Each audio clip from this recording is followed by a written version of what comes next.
Hey everyone, Adam here. So was your podcast. I have another interview for you today. This one was a ton of fun. I got to sit down with director Chad Ostrom. Chad's latest movie is called The Day After Halloween, which is it's almost a day in a life kind of story, but of course things go awry because it's a horror movie, but it's a horror comedy, which I love that genre. I think the two blend really, really well. I think it's because horror and comedy seem to be next to each other in the brain in some way. I mean, it doesn't seem like they should be, but they kind of are. So it works. And I will have a full review on this, but it was a movie that when I started it, full disclosure, I was a little bit like, ooh, it's one of these kind of screeners where it looks like they maybe just didn't have not that they didn't have a plan, but they didn't have a budget, which I know these are micro budget movies, and I'm kind of dancing around it too much, but I didn't have a great feeling going in, and it didn't take long for the movie to win me over. So there's a little clue into how my review is going to go. But either way, sitting down with sitting down with Chad was a ton of fun. He's a really cool guy. It was funny. I've obviously never met this person, but it was somebody that I felt like I had talked to several times before, and it was more just a, hey, what's been going on lately, rather than, hey, tell me your life story as far as directing goes so far. We do talk about the movie. We talk about some other things. Really fun interview. Hopefully I get to talk to Chad again as he keeps making future projects. So I'll shut up so you can enjoy. Should have a notice. There we go. Hey everyone, Adam here. So was your podcast. I'm sitting down with Chad Ostrom to talk about his newest movie, The Day After Halloween. How you doing, Chad? Good, sir. How are you? I'm doing good. Like I was saying before we hit record, thanks for coming on. I know you're doing like a media circus thing right now, so that's cool. Oh man, it's no problem at all. It's always flattering when you get to talk about stuff that you get to make. Nice. One thing I do like to do, the one boilerplate thing I like to do is to go back to the beginning and ask creative people how they got into it and kind of what was your spark. It was called Video Express. It was in Manhattan, Kansas. You could rent VHSs for 49 cents, and I'd walk around there for like 2 to 3 hours a night, every night, for no reason whatsoever. I can tell you every VHS cover known to man. But no, other than that, I don't know. It was more of a grinder thing for me. It was more like move up to New York and start grinding, just PA, all that stuff. And I think put in the time to make this and kind of build a commercial and other stuff like that on the side career to learn how to do all this proper. So you started in commercials? I started PAing hip hop videos. Okay. Solid 22-hour day for $1.50. It was awesome. Wow. Yeah. But no, I just watched the directors and all the other seasoned PAs would be getting high in the truck, and I'd be sitting there like, I'm right here, bro. I'm right here. You put me in anytime you need director. So it was a long way around, but I learned the different departments, which was really helpful.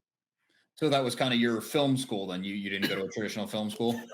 I went to the University of Kansas Film School, which is like studying agriculture at NYU. It's pointless. I love it. I love the university. They've done good things since I left. But at the time, we had like an iMac, I think, and one copy of iMovie. It's pretty sexy. Got to book that time in the editing bay. Dude, no, but I can tell you everything about film theory. Oh, my God. So, good times. All right. Well, that's cool. On this one specifically, The Day After Halloween, how was it presented to you? So I directed it and cut it. And then the star of the film, Danny Schluck, we've known each other since we were 12 back in Kansas. Okay. He wrote it. And he originally came up with the idea of doing a short film. And it was one of those things where like you watch Goodfellas or any of these other movies and it's like, get rid of the body. And it's like quick cut and it's done. And the most mundane of things to focus on. But what if that really happened and you had to do it? It's like, that was the impetus for the short. Like, what would two guys do if they found a body in their tub? Long story short, we decided to move forward with it. And like, why the hell are we doing a short? And I respect the hell out of that art form, the short film art form. But for us, it was kind of like, if we're going to do it, let's do it.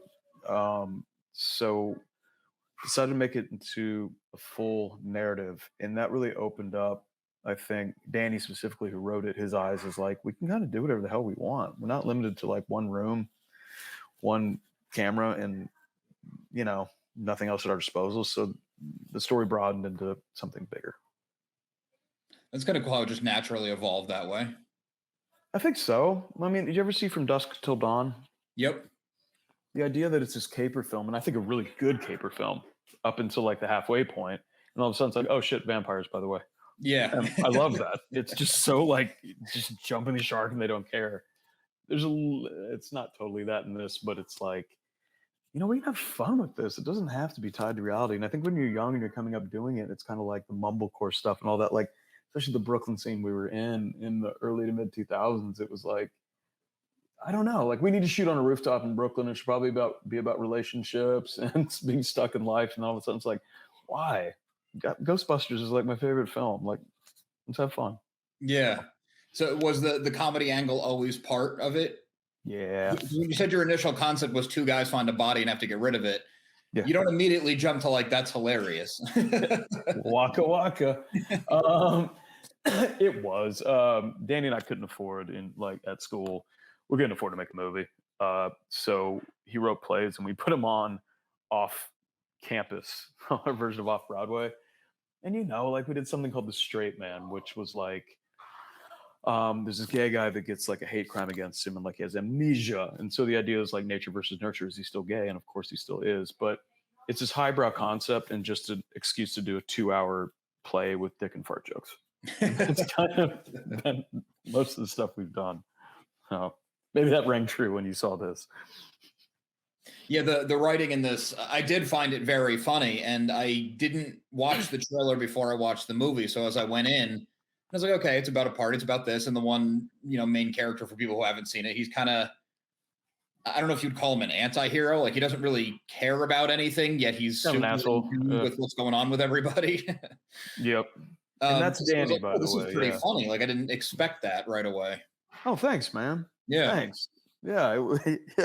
Yeah. No, I mean, it was funny. The tone was the hardest thing to do in terms of, time and money is always the hardest thing to do. But sure, yeah. Striking the right tone was really hard. Like making people care enough about the blonde character without saying too much, making people actually care, and then also, trying to strike a little bit of thriller in there, for lack of a better term, with the comedy. So it was always back and forth. And when you're doing something like this and you didn't have a ton of time to shoot, you've got 3 takes maybe to go with in post. So that was a fun part. What about the idea of, I mean, it is told in order in a way, but it jumps. When did that idea come into it? That was always, I mean, what I love about my creative partner, friend, Danny, who does play Addison, that lead guy in the film who wrote it, is, my God, his attention to detail. Like he could tell you 8,000 things you might not. It's not like it's over your head or the viewer's head. It's just like, you're seriously paying this much attention to the fact that like, oh, that yarn, that was in the laundromat, and that's the, Yeah. So it is. I'll tell you, it's airtight in terms of the flashbacks, but that was part of the fun. But it's also, you got to be careful, like the countdown clock on there and stuff like that. Like one of the things we played with to make it a little clearer was whenever you're in the present day, this idea of like the cold light of day, especially after like you've been out and partying and stuff like that, you wake up and everything's just a little more gray. So whenever you're in the present, it's handheld, it's a little shakier, it's desaturated, it's cold, it's blue. And then the further you go in the past, it's all steady cam that we shot it on, and the saturation grows. This idea of rose-colored glasses, right? Like, oh man, like you wake up and like, that was horrible. And then a week later, you're like, man, that night was fun. Right. You do it again. Yeah. Exactly. So we try to use that to help cue the viewer as how far we are in the past, but it's subtle, Yeah, that's I love that kind of stuff that when it's done right, you almost don't notice it. Like you and your production team on that end put so much work and effort into it. And the best case scenario is that people don't consciously notice. Thanks, man. Thanks. Yeah. It was definitely, one of the festivals we were in, one of the reviewers was like, man, the camera work's shaky. I'm like, God damn it. That was on purpose, man. Come on. We're the Bourne Identity. Come on. Yeah, I mean that's not like it's a new thing in movies anymore. No, not at all. But I'm glad they not nicked us. The shitty reviews are almost more fun than the good reviews. By the way, excuse my language. Is that okay? Sorry. What's that? Sorry, language. Oh no, don't worry about it. Okay, don't worry sorry. About it. It's fine. The girl you had on the last one was a sailor, so I figured that was okay. Right. Yeah, don't worry about it. How many? Yeah. I'm sure this is a common thread amongst anybody that made a film in the last 3 or 4 years, but we finished this thing. We took it out to the market. We hit 3 out of 5, and we were like, holy shit, we've got Avatar on our hands. And then COVID hit literally 2 weeks after we started our run and got our first acceptances. I don't know what the word is. And when you're doing something like this, I mean, you have to go into it with realistic expectations, right? We grew up, the Tarantino, the Clerks, the Smiths, all the stuff. Then Memento in the mid-90s, stuff like that. And it's like, holy shit, this is how you become a filmmaker. No, there's no verticals for this anymore, except for that rare animal that catches on. And so it's all kind of existing IP and tried and true things. So our expectations were real, but part of the joy was going to be going to film festivals, talking to the filmmakers, stuff like that. So it was a bummer. Yeah. I mean, if that was the worst thing that happened to me during COVID, I should be so lucky, but it sucked. Sure, but I get what you're saying. You made something to share with the world, and you want to share it with the world. Yes, sir. There's actually a festival we didn't get into that got us distribution. One of the cats that works for the company we're with was good buddies with this larger film festival. And was like, hey, narrative competition. Anything you almost made the cut? And he's like, yeah, actually. So serendipity is a funny thing. Okay. And you said you did get reviews from festivals. Did you get to attend any of these festivals, or was it just kind of like digital screeners? And primarily digital screeners. Danny hoofed it. My partner, he hoofed it to a couple. And again, it was finding that balance too. You having seen the film, like the word horror is, you know what I mean? Like you don't want to bait and switch, especially hardcore horror fans, because you're going to get your ass handed to you. Yeah, that's so true. We really try to walk that line where we would hit some horror festivals and we'd let them tell us if we fit the bill. But it's predominantly some we hit, like Panic Fest, something like that. And then a big one in Texas and stuff like that. So Danny made it to a couple. Danny doesn't have 3 kids under 5. Oh, okay. Yeah, that makes it tough to travel. Yes, sir. Hey, come see all these freaks at the horror festival that are just like me. Come on, son. So have you gotten to see it with a live audience at all? First time 2 days ago. Okay, well, that's good. Yeah, we went up to Kansas City and did a 4-wall at a classic theater up there and filled it up. And it was a blast, man. It was a blast. It's you sit with this thing for 4 years and you're just like, I hate this movie. And I think you kind of have to hate it before you're done. Yeah. But I've been away from it for a while. We've been working on other stuff, and seeing it again was a joy. You kind of got to look at it more objectively. Yeah, I was like, hey, this isn't that bad. Right. I imagine that goes like tenfold when you're in the editing bay and you're watching the same like 8-second scene 900 times to get that cut exactly right. I mean, if I didn't have Danny next to me during the edit, I would you've seen it, like, wait, where are we right now? Oh yeah, got it. And he just right. Yeah. Especially with the time jumping and stuff like that. You're like, what scene gets fit? Where are we with this? And it's funny how the countdown clock almost becomes just like more of a kind of like a cut to freeze frame joke as much as it is actually a guidepost, just kind of over a freeze frame. So right, because you're also not just counting down sequentially. No, the clock runs up, the clock runs down, it goes in the middle. Yeah, exactly. No, that was a big debate. That device was the hardest thing to come to a decent place with, and it's the placeholder we had in there that made the final cut. What you saw, that was just a placeholder. All right, the clock, you mean? Yeah, the font, the layout, all that stuff. Like, we played with a lot of different things to kind of help guidepost the audience, and it's still hard. Not like heady, like fucking upstream color, like we're reinventing the wheel. It's just a lot to track, So I think in the end, sometimes the humor just wins. It's like, no, it's an enjoyable scene. Who cares where it is? Yeah, for sure. And I did think the clock, I don't want to give specifics, but I do think the clock pays itself off for sure. Like when you get that moment, it's like, oh, okay, there we go. Thanks for saying that. Yeah. You need that kind of reinforcement after a while. Well, a lot of times watching things, like even like before streaming took over all of TV, it went through like a 2-year period where every single show started and then it said 12 hours before or 2 days before, whatever it was. And most of the time it's like, you could have just told an order. You didn't need to do that. Yes. Whenever I see something with a clock that's jumping around, I'm like, is this necessary? But then when you get the payoff, it's like, oh, good. Yes. Yeah. And that's a good point you bring up, man. I think I looked at that one time with him, but only once, because it was so, The jumping around is part of the humor, the juxtaposition of all the different scenes coming into one another really kind of, and then we go back to film theory, right? The collision of shots creating a greater meaning, and that was kind of a lot of the things like the Jello scene, like when they're making it and they're prepping for the party. That stuff all flows really good. Thanks, Haskell. Sorry. It also is, it was a good way to tell us who the characters were without saying, okay, sit down for 45 minutes. These are the people. Now we'll get into the action. Well said. Thanks. Yeah. Thank you. Absolutely. Yeah. And I just, from on a very, very amateur hobby level, trying to do some writing, to tell something out of order like that, I know is insane. So the fact that you guys pulled it off, I think is very cool. Where you at? I'm in upstate New York. Nice. Yeah. Nice. That's not bad up here. Yeah. No, we're the writing thing, man. Like, bless you all. I thought I was a writer, and then I realized you had to sit down to be able to focus for more than 4 hours at a time. Yeah, it's tough. I always fall out of the habit and then get back into it, and you have to kick the rust off after every week. And I'm a Stephen King junkie. If you ever have a chance on writing, at least 3 or 4 times I've read. Oh my God, it's favorite. Insane. You treat it like a job. So sit down. Don't wait for serendipity to strike, which is my thing, like editing or anything else. I'm like, I don't know if I'm really inspired right now. Shut up and sit down, man. Right. You have to enjoy it, but you also have to treat it like a job where it's like, no, I'm going to edit at 8 to 10 or whatever your hours are. And if you ever have a chance, I don't know how far upstate you are, but all the drive-in footage that takes place in the film is a place in Pennsylvania called the Mahoning. And it is the only drive-in in the country that does second run on film.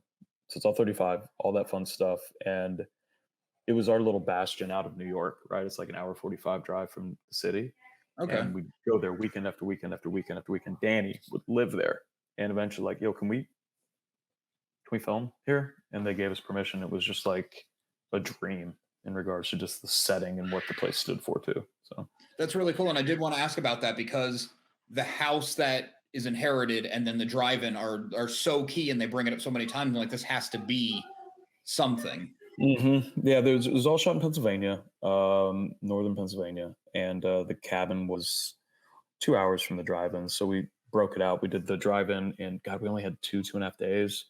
I mean, we shot 105 pages in 9-10 days. Like, it was hardcore. Like, we'd finish 9-10 days. Yes, sir. Wow, that's insane. 2 days at the drive-in, 8 days at the cabin. And you had party 10 months apart. Yes. We'd literally, hold on, Buster. We'd literally wrap. The crew would go get beers, and we would go sit in the cabin upstairs. The AD, producer, Danny, myself, the DP, and everybody would be like, all right, what did we get today? What do we not? And by then it's 3 a.m. and call 7. You're just like, it was insane, man. It was insane. I mean, it's gotta be, yeah. Rose-colored glasses. Oh, it was awesome. You're right. You're 4 years removed. It was fun. Yeah. We passed the time by having a PA getting makeup all the time as different things like a lot lizard and a raccoon, and just it really passed the time. It was great. Hey, we've got a makeup artist. That's fun. But yeah, the drive-in special. I know COVID kind of screwed up the release of it, but the fact that you got in under the wire on making it is great. Mm-hmm. Like, if it was just 3 or 4 people in a house, you could have pulled that off. But to do the whole party thing and have it be the wider world that it ended up being, yes, that would have really hampered it. No, absolutely. Except, it's kind of a small farming community. They might not have believed in COVID, so we might know. Okay, that's true. I'm in Texas now. We shot COVID. We don't believe in it. Right? Yeah, Texas, Florida, Tennessee. They held out. Pretty much. Big change of scenery, but yeah. So did you go from Texas to Pennsylvania for the movie, or did you just end up in Texas completely separate afterwards?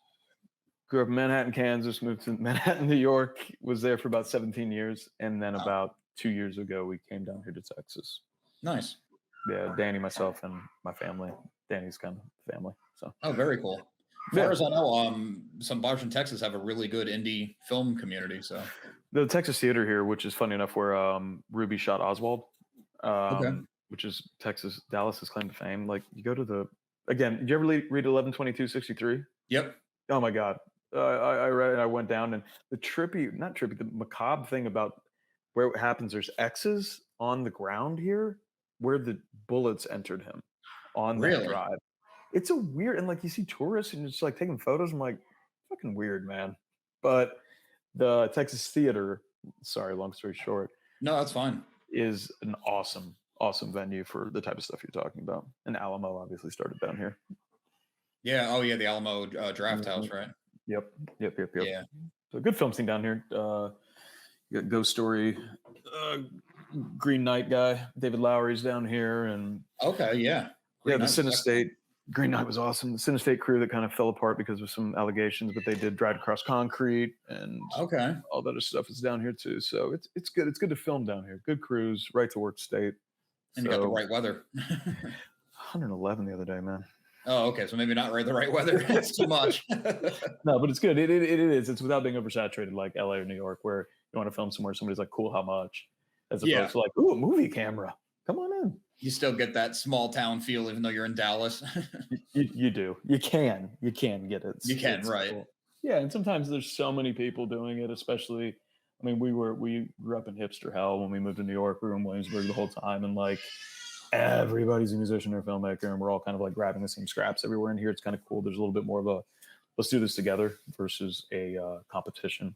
Competition can be healthy, but it gets old after a while. Competition can be healthy when it's real competition, because I think a lot of the Williamsburg competition is the guy who's at Starbucks every day and he's a screenwriter, but that thing's never done.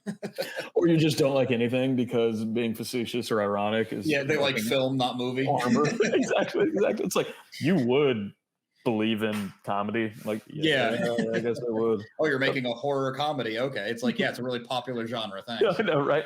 Yeah, I'm shooting a chair for 3 hours straight. Do you ever see Warhol's Empire? Yeah, I'm doing that. Like, all Godspeed, my friend. Yeah. That's awesome. Well, I'm having a ton of fun, but I know your PR guy said that you're doing like 20 minutes at a time because you got so many of these backed up. All good, man. I really, really appreciate it. I like the stuff you guys are doing, man. And thank you. Thanks for taking the time to watch it, brother. I mean, it's hard to get people to sit down for an hour and a half nowadays. Which is crazy, but yeah, I appreciate you guys sending the screener on, and hold on to our name, and we could do this again for your next thing. Dude, 100%. Acid King. It's going to be fun. Acid King, the true story. Are you? No. Do you know this?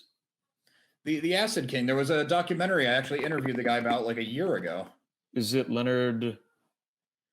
Ricky Casso. No, I need to look at this. It was in the 80s. It was the Satanic Panic thing, and he was called the Acid King. Holy crap. So it was a guy. Wow, that's really cool, man. And like a year ago, it was a documentary, and I got to interview the guy who made the documentary. And if I remember it, he like was like a friend of the guy or something like that. Like it was a super close connection. That is. So I thought maybe you were doing like a dramatized version of that when you said Acid King. We are, but it is a different Acid King, Leonard Guitar. It's a dude that had a silo, was producing 80% of the world's acid. Oh, okay. The story is bananas. It was like Caligula in that fucking silo. It was weird. So. Oh, well, that's also cool. Just a different Acid King. Well, no, thanks for the clue. Yeah, hopefully I didn't wreck it. Danny's read like 8,000 pages of court transcripts, but we haven't Googled Acid King. Good times. Cool. Awesome. Adam, thanks again, man. I really do you want to just take like one more minute and like tell people where to find you, where to find the movie, where it's coming out, your socials? That's a great question. Ask Gravitas. They've yet to tell us. Oh, okay. Well, I know it's going to be on VOD. That's all I've heard. It is going to be on VOD. I think we're getting the full something or other they're sending us. We're shooting other crap right now, so we're trying to keep up. Very cool. Yeah, I know a lot of the Gravitas stuff ends up on Prime, which is great because they had a huge audience there. Great. Yes, I'm not good at the PR side, so we kind of have a guy that helps. Excellent. All right, well, thanks again. Nice meeting you, and good luck with the next thing with Acid King. You, Adam. I really appreciate it, man. Take care. I'd like to thank Chad one more time for coming on the show to talk to us about The Day After Halloween, which is available now. Small spoilers on my review video that's coming out as soon as possible. You should probably check it out. Had a ton of fun watching the movie, ton of fun talking to Chad, all good things. So make sure you like, subscribe, bell, do all that good stuff, because we have more interviews, more movie coverage, more comic reviews, more of everything you love coming your way. You're not going to want to miss out. Speaking of not wanting to miss out, make sure you listen to So Is Her Podcast every single week, wherever you get your podcasts. SoIsHerPodcast.com is your resource for reviews, recommendations, videos, all new merchandise, and more. So Is Her Podcast is celebrating 8 years of in a row podcasts without missing. Huge accomplishment for the Main So Wizard podcast crew. I'm honored to be a little side part of it. Have a lot of fun with those guys, but 8 years without missing an episode is awesome. So if you haven't, make sure you like, subscribe, all that to the podcast itself, not just here on YouTube. So Wizard Podcast can also be found on Patreon, where for as little as $1 a month, you get multiple monthly bonus shows, audio and video.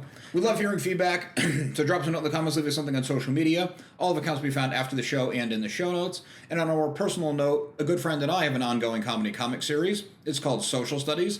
It's a slice of life, kind of coming-of-age story of a group of friends going through high school, dealing with all the insanity that comes with that, trying to figure out their place in the world, trying to figure out who they really are compared to who they want to be.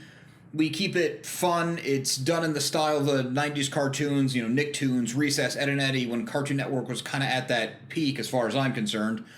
We do it in all that classic cartoon style that we grew up on and love and inspired us. You can find all that at socialstudiescomic.com or on Comixology, including Comixology Unlimited, which has been great as far as getting new readers, so check it out. Thanks.